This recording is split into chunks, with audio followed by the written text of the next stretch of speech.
All right, this video is going to be a little longer. I'm going to show you how to put the keys on and how I finish those up. Now you see I've already put half of the keys on and the space bar. A couple of things I want to point out on the space bar for you specifically that'll cause you problems if you're wrong. If you turn the machine over, and I'm going to try to show this to you.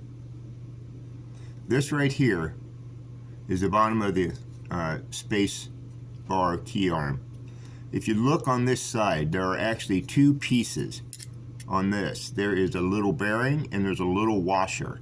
Both of those need to be on the outside of the space key arm. If it's not, you're going to create a drag on the space bar and it won't go forward. So you need to make sure that you have that if you're going to have the thing go well. So looking at my diagram, the next key that's up for me is the B. So I'm going to take my wire brush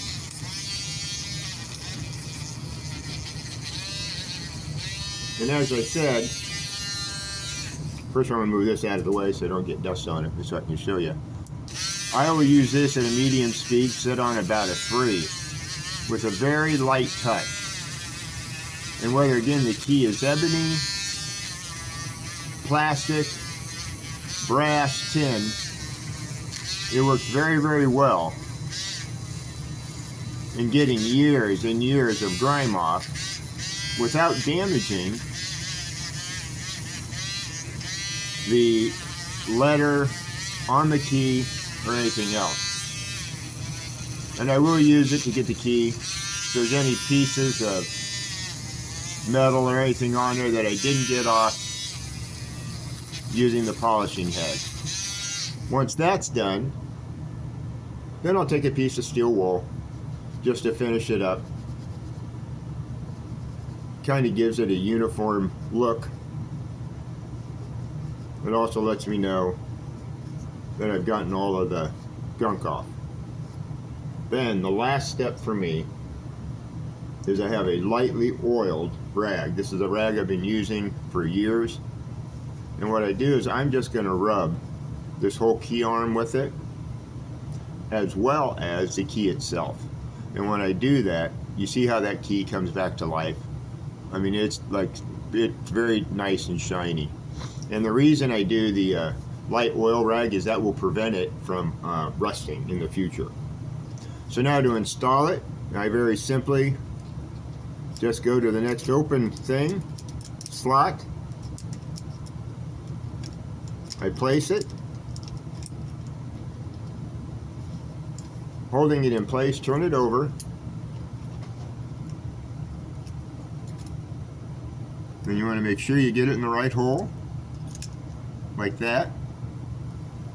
And now comes the tricky part, taking one of these springs. For me, these are counterintuitive, but what you do is that spring sets down in there, and then you catch it up there, just like that. So when you turn it over, you see how it works.